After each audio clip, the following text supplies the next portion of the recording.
Hello, people. You're welcome to Who is Talking Sustainability, brought to you by First Bank.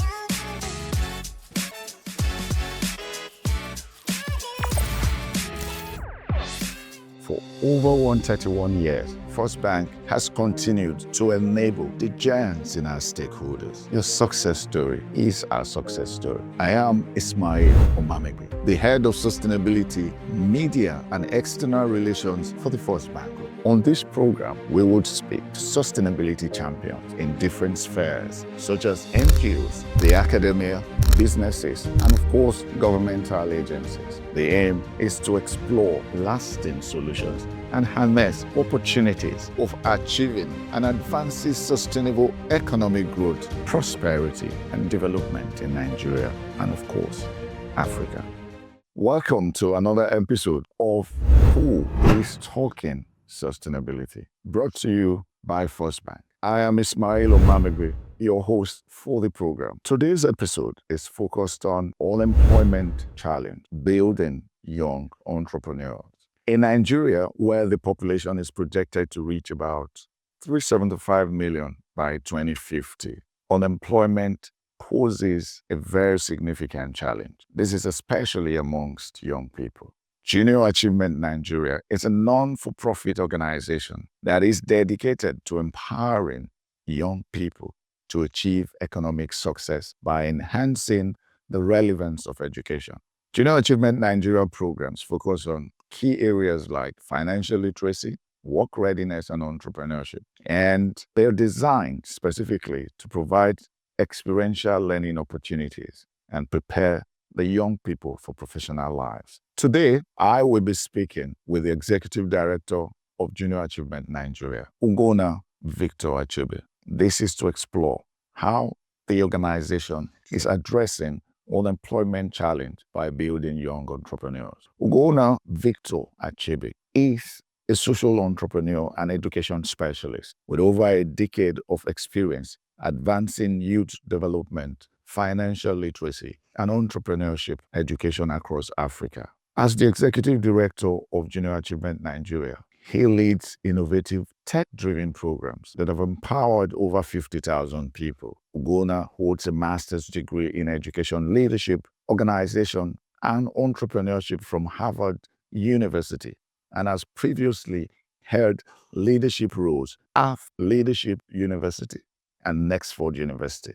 He is a former teacher and remains deeply committed to educational innovation and expanding opportunities for underserved communities. Ugonna, you're welcome to the program. Thank you very much for having me. Let's now delve into the questions. Can you kindly tell us about Junior Achievement Nigeria? My name is Ugonna Achebe, and I serve as the Executive Director of Junior Achievement Nigeria. So Junior Achievement Nigeria is a not-for-profit organization that's been around since 1999, all right? Incidentally, last year we celebrated our 25th anniversary, and we're not-for-profit focused on 4 core pillars: entrepreneurship, financial literacy, digital literacy, and work readiness. So all the programs that we do, they revolve around these 4 core pillars, and we educate students all the way from ages 5 to 35. People wonder, why that huge range. We try to address some of the major challenges being faced by a lot of the Nigerian youth, right? And we believe that starting very young is particularly very important in addressing some of the challenges that the Nigerian youth face. So that's just Junior Achievement Nigeria in a nutshell. Oh, thank you very much. That was quite insightful. You've been able to give us a broad perspective and detailed explanation of what JAN entails. And now to the core of the topic for today, which is the unemployment challenge. How does JAN address the unemployment challenge in Africa? What role do you, as an entrepreneurship, are playing to deal with the situation? Okay. So unemployment is one of the biggest challenges being faced in Africa. In fact, in Nigeria alone, according to the National Bureau of Statistics, it suggests that over 50% of the Nigerian youth are either unemployed or underemployed. Now that is like it's staggering stats, but there is a way to mitigate that. I think I also came across another report by the World Economic Forum that suggests that entrepreneurship education alone can significantly increase employment rates by 25%, right? So when you put these two things together, first of all, we have, unemployment rates above 50%, and you now have what the World Economic Forum says. So that's where Junior Achievement Nigeria comes in. Our aim is to ensure that entrepreneurship education is integrated, right, into the Nigerian curriculum, such that from a very early stage, a lot of students can start thinking entrepreneurially, right? And so we have a program called the JA Company Program. Now, this program, students start a business, from a very early age. These are students in like SS1 and SS2. They come together, they identify a problem within their community, and they prefer business solutions. There's a whole structure to this program. They elect a president, vice president marketing, vice president human resource, vice president production. They come together, they sell shares, they sell shares to their friends, to their family members, to teachers as well, use that to raise capital. And in return, they are able to channel those capital into solving or addressing one issue or the other. So these are just a few ways Junior Achievement Nigeria is coming in, to ensure that we're educating students on entrepreneurship education, because we believe that this is a multiplying effect. We believe that when students are able to learn and able to think entrepreneurially, they're able to do more for just not just for themselves, but for the community. Okay, now, thank you very much. Your responses were quite spot on. I will take this from this angle. You understand that again, that impact is very important when it comes to sustainability, and so it would be nice for us to understand or share some of your success stories. You could also give us some sort of statistics about what impact Jan has been able to achieve when it comes to Nigerian youth, especially around entrepreneurship and job creation. So I like to say that at Jan, we do not just measure impact in terms of numbers. We want to see how our programs are able to transform lives. We want to see how our programs are able to create jobs. And I'll give you two examples. One of our alumni, Inye Aboyeji, he's also our board member. He has started two unicorns in Nigeria. The first is Andela. Now, Andela is a platform, one of the first platforms that was created to train a lot of software engineers, right? And the second one is Flutterwave. Flutterwave is one of the backbones of fintechs in Nigeria that helps with seamless of transactions every day. Now, what do these two organizations have in common? They are an ecosystem, right? For instance, when we talk about Flutterwave, Flutterwave, you can't do a lot of transactions today without some of the fintechs they've been able to, without some of the digital infrastructure they've been able to build over the years, right? In partnerships with various banks, millions of transactions go through this platform. Same thing with Andela. Andela has built a lot of engineers that are not just working locally, but working globally. So when you're thinking about the ripple effect of what our programs do, we're not just creating businesses to stay within the secondary school frame of work. We're creating businesses that can even employ more people, right? Bring people into the fold and ensure that they're not just local champions, but global champions. Another example I'd like to point out is Dr. Bosun Tijani, the Honorable Minister of Communication and Information, right? He was also the co-founder of Co-Creation Hub. Co-Creation Hub is also a platform for creatives, and it's an innovation enabler that's helped start over 125 startups, right? It's like an incubator for startups, right? When you look at the remarkable work that our alumni have done, when you look at the impact of our programs are not just creating entrepreneurs that are one-man businesses. They are creating businesses that can employ other people, number one. They are creating businesses that can ensure people can move up in terms of upward mobility, right? So they are not just sustaining themselves, they're sustaining their family, they're sustaining their communities, and we're ensuring that we're putting Nigeria on the global scale. So we're creating, our programs are there to ensure that we're creating people that are local thinkers but are global ambassadors, and that's what our programs do, Ajan. And now I would like to take a depth into one of your core areas, which is financial literacy. How does Junior Achievement Nigeria Financial Literacy Program equip young people with the relevant skills and the knowledge needed to manage their finances effectively and make informed decisions about entrepreneurship? Yeah, so financial literacy, I feel financial literacy is like oxygen. Financial literacy is a must, right? It's a must. It's something that everyone must learn. I think I saw a survey by EFINA. This was maybe like in 2023. And the survey suggested that 72% of young people lack basic financial skills. Yet, about 82% of them want to own businesses. Now you can see that there is a mismatch. People that don't understand financial literacy but want to own business. It means that regardless of how bright their ideas are, they are already doomed to fail because they don't understand the basic, they don't understand the backbone, they don't understand the foundation of what every business should look for, and that is what a strong financial base, right? And that's where Junior Achievement comes in. With our financial literacy, we have a lot of financial literacy programs, and our financial literacy programs start from the very beginning, and that is elementary school. So we have programs for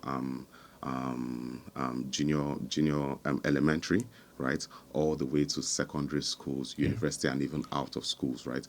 We have different ways where these programs are infused into our other programs. So for like our flagship company program, right, on the foundation, there's financial literacy because students also have to learn how to manage their books. They're raising capital. They have to know how to reinvest that capital. They have to know how to save that capital. So these are some of the basic things. When we go down to the elementary programs, we teach the students basic concepts: earn, save, invest. These are little things that students are able to integrating into them right from that early stage. So Junior Achievement Nigeria, on our own, we're doing our best to ensure that students or the youth understand the importance of financial literacy, especially from an early stage.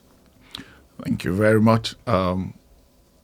N, learn, earn, and save. Exactly. Okay. So three, they must go together. So essentially, you have to learn, and then you have to earn, and then you have to and save. then you have to save. And then there's a fourth part. You also have to invest. You have to invest, and then you start all over again. Okay, cool. Well, that was really insightful, I must say. And given the role that Junior Achievement has been playing, in Africa and even currently in Nigeria, where they tend to drive a lot of national programs. Thank you very much. Now, work readiness is critical. What specific skills or competencies does Junior Achievement Nigeria Work Readiness Program focus on? How do these skills prepare young people for the workforce or entrepreneurship? I think Junior Achievement Nigeria, we actively prepare the youth for the future of work, right? And one way we do this is that we always align to the future of work. That's in line with the World Economic Forum, right? One particular trend that is very one particular trend that was highlighted is digital skills, digital literacy, right? And when we say digital literacy, people just think it's all about coding. It's all about, but with AI coming into the new trend right now, Junior Achievement Nigeria, and now we're talking about work readiness, we're thinking about how can we ensure that our students have the relevant skills to get into the job market. And this is where partnership comes in. So we have a program with Microsoft called Generative AI. Is it generative AI? Career Essentials in Generative AI with Microsoft. Now, it means that by the time students are getting into the workforce, they already understand how AI can be an enabler, how AI can help them increase their productivity at work. So this is just one way Junior Achievement Nigeria comes in. And again, you can also see this in one of our programs called Set for Life. So Set for Life is an acronym for School to Work Educational Transition for long-term youth fulfillment. Now, why did I bring that up? There are, when you look at the world, the Future of Work report, right? There are certain skills that were critically highlighted that these are important skills people should look out for. One of them is complex problem-solving skills, right? We need to be able to think critically, analyze situations and find ways to address these problems. Another is emotional intelligence, right? We're always talking about, being tech savvy, big tech savvy, but guess what? Can these computers, can they also empathize? How emotional are they? And this is where the human factor comes in as much as we need all the so-called hard skills, soft skills can never go out of place. So we are also training them on these essential soft skills. And we cannot talk leave leadership alone, right? Leadership is something that you need to breathe every day. Where you have or where one or two people are gathered, right? I believe there is leadership in that place. People need to take ownership of initiatives, think about how it's going to impact a group of people to ensure that there is a positive growth in terms of trajectory. So this is just one or two ways that I believe that Junior Achievement Nigeria, we are aligning with work readiness, because at the end of the day, we need to ensure that students are aligned with global trends. And when we are talking of global trends, one place we usually reference is the Future of Work report by the World Economic Forum. Thank you. Again, I think that was also very insightful. And if you link all of this to what I would say partnerships and collaboration.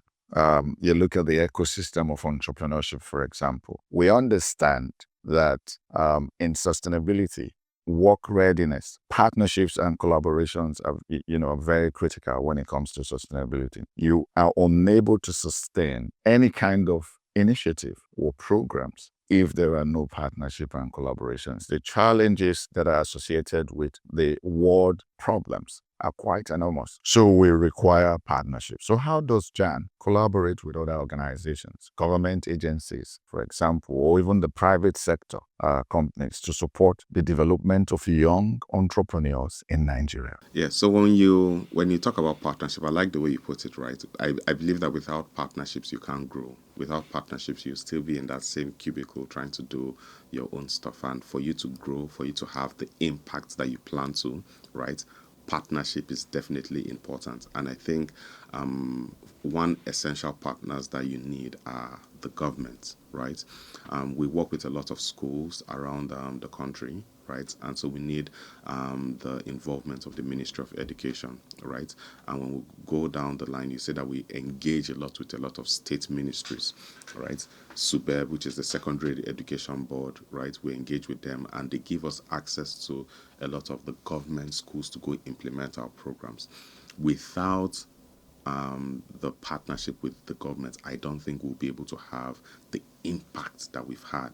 Since 1999, Junior Achievement Nigeria, we've reached over 1.5 million students. We've had over 1.5 million learning experiences across various programs. To reach those numbers in 25 years, partnership has been a driving force in getting that done. So that is just for the government. Now when we're talking about private organization, now it depends on the programs that we're running, and I'm going to kind of like break different partnerships down.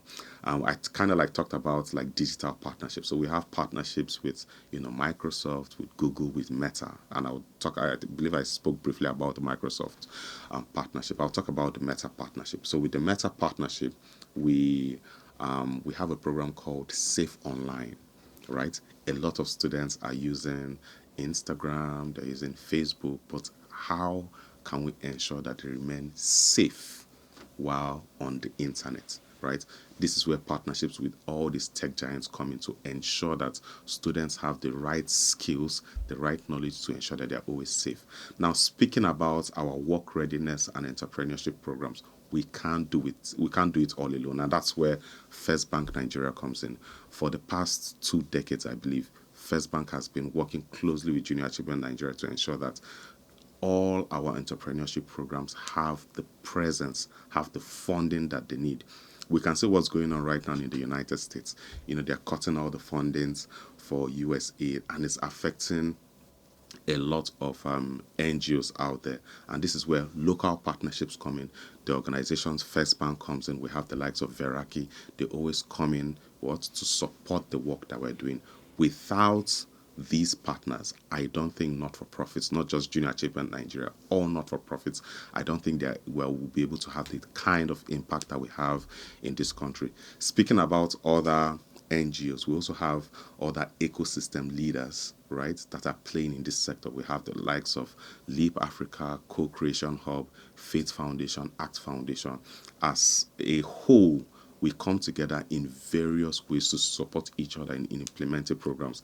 I know with Leap Africa, we worked closely with them. I think it was in Sokoto and Kano to run an entrepreneurship program together, right? We used our curriculum, right? They were leading in terms of the monitoring and evaluation efforts, and we're able to come together to ensure that we reach more students, because at the end of the day, we have the same goal. So without partnerships, we can't grow. So partnership is a fuel that ensures that we go far and beyond. Thank you.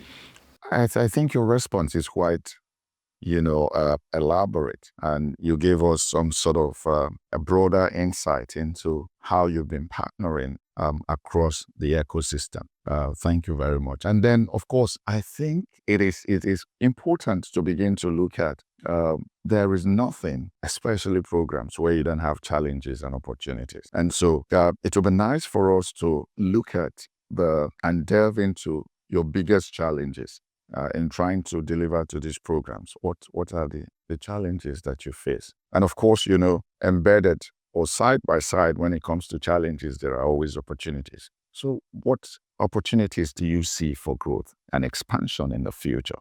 So speaking of challenges, I think there will always be challenges. I think I spoke about one of the challenges earlier on in terms of funding, right?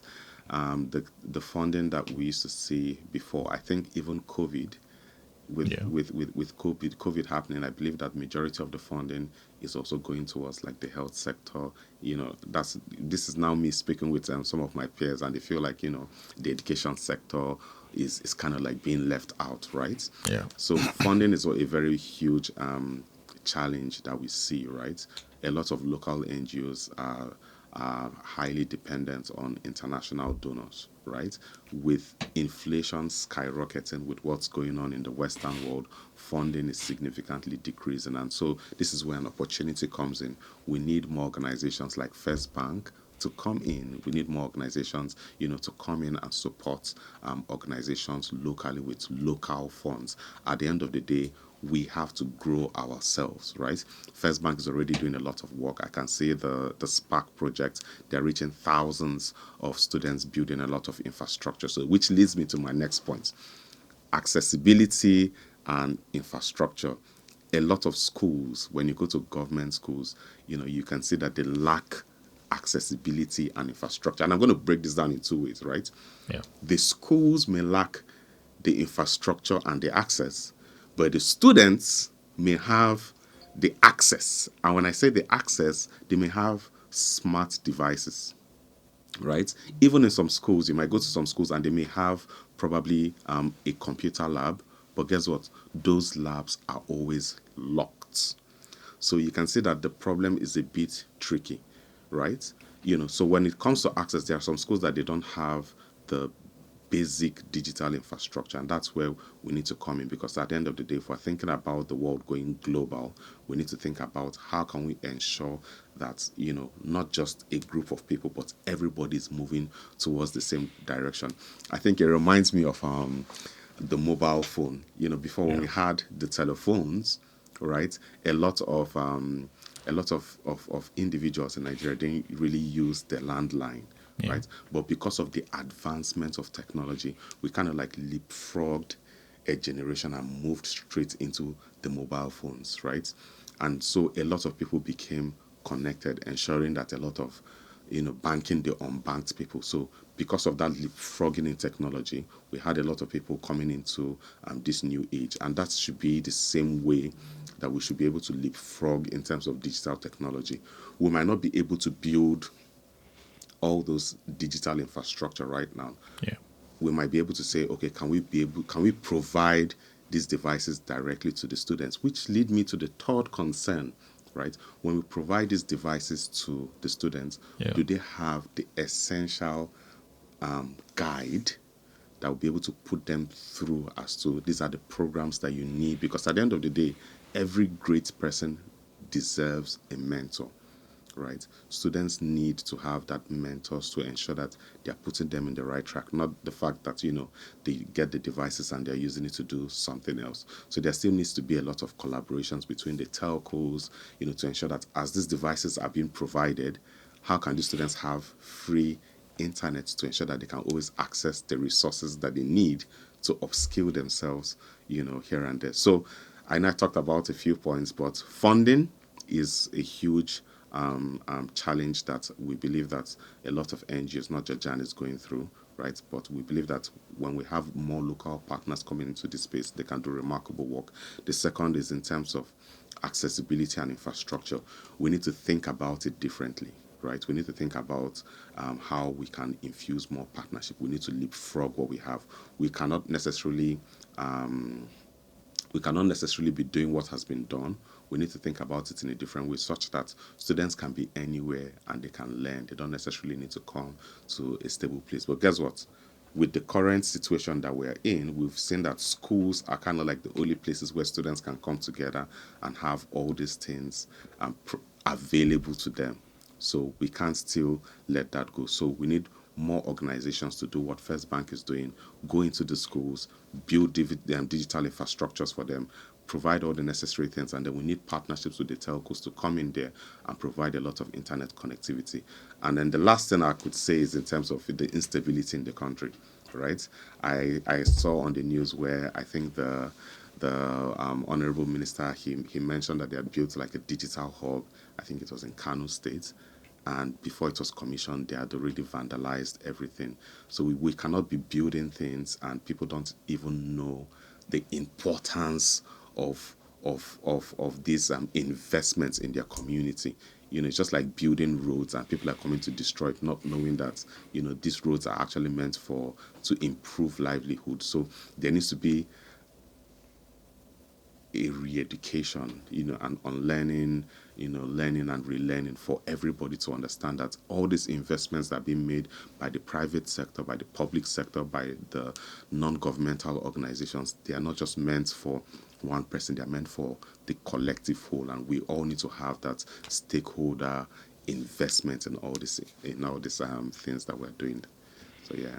And finally, we'd look at policy and advocacy.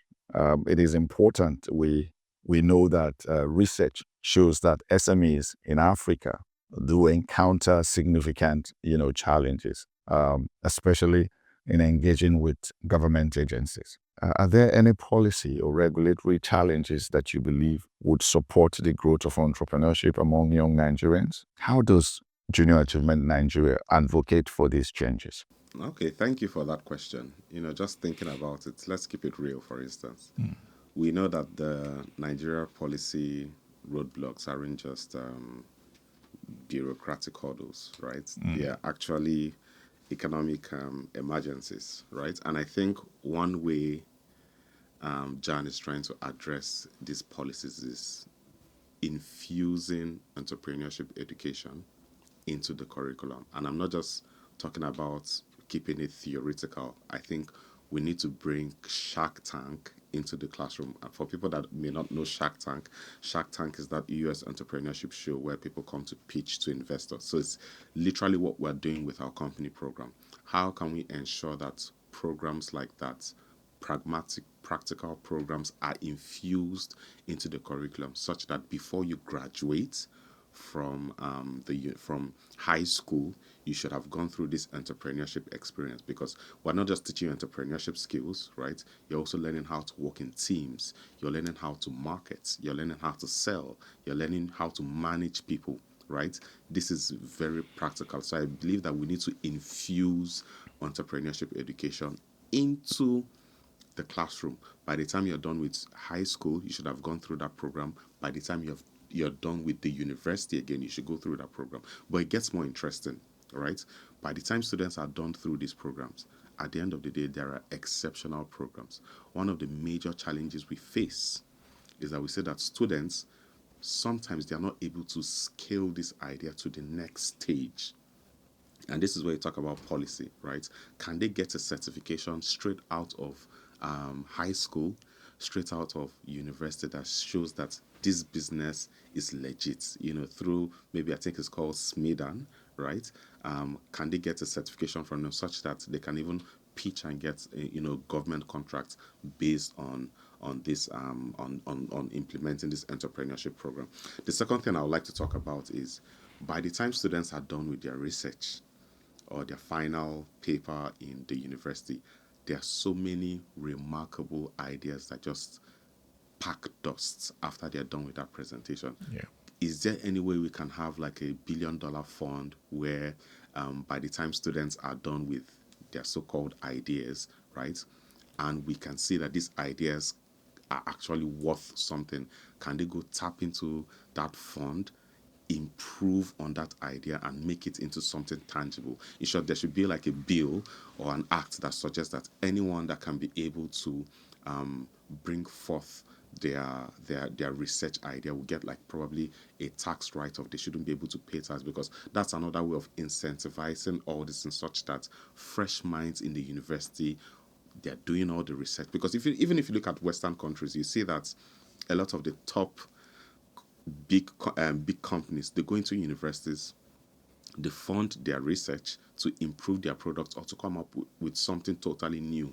Yeah. But that seems like a foreign idea. In Nigeria, once you're done with your research paper or your project, as we call it, it's like, I'm done with that, except maybe you decide to go for a master's. So these are the two ways that I believe that, if the government or if there are policies that can address these two main issues. The first one is having a pragmatic entrepreneurship education curriculum that ensures students actually go through a full-time entrepreneurship program. Now, not everybody's born to be an entrepreneur, right? Yeah. But guess what? Just going through that experience helps you work closely with people, see what it's like in terms of marketing, because what you don't experience, what you don't have an idea about, when you try it, I believe in walk through doing, right? If you're able to do certain things, it gives you an idea as to how entrepreneurs think, and you can take an entrepreneurial mindset into a 9 to 5. And the second thing is having a $1 billion fund such that university students can look forward to, in terms of when they're putting their efforts the last 6 or 9 months into their research, right? It could be a group research paper.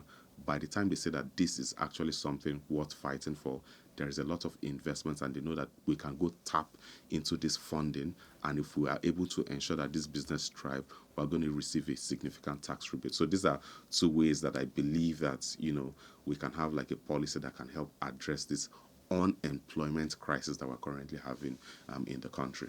Thank you very much. I think that's really brilliant. I would like to quickly ask before we close out. There is the bit around curriculum embedment that's in schools.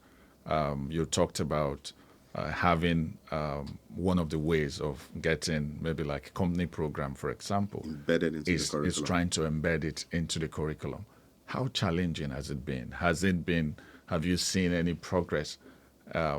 Is there any traction from what you've been doing in engaging with the respective stakeholders, like government, for example? I know that you work a lot with schools, yeah, but that tends to be more voluntary, yeah, than being embedded in curriculum. Have you been able to do this? Yeah, so we've been working closely with the government. We've been having a lot of conversations with the government. At the end of the day, to make such a significant change in the curriculum, I think it requires a lot of little steps, right? We've been making these little steps because we have the history, we have the alumni, we have the businesses to back all the things that we're saying, right? Every year we turn out thousands of students. I believe that last year alone, we're able to train over 50,000 students on entrepreneurship education alone. And in total, we're able to reach over 200,000 students in our general program.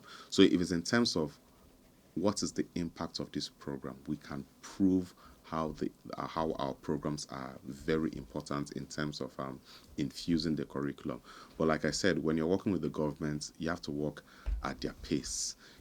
We have the history to show everything, and hopefully, we believe that in due time we'll be able to make a much more significant impact. At the end of the day, right now, we work with a couple of ministries, and we believe that while we're making these little steps, we'll be able to bring all of them together to show them this is exactly where we want to go and this is how we want to do it. But it's all about the little steps right now.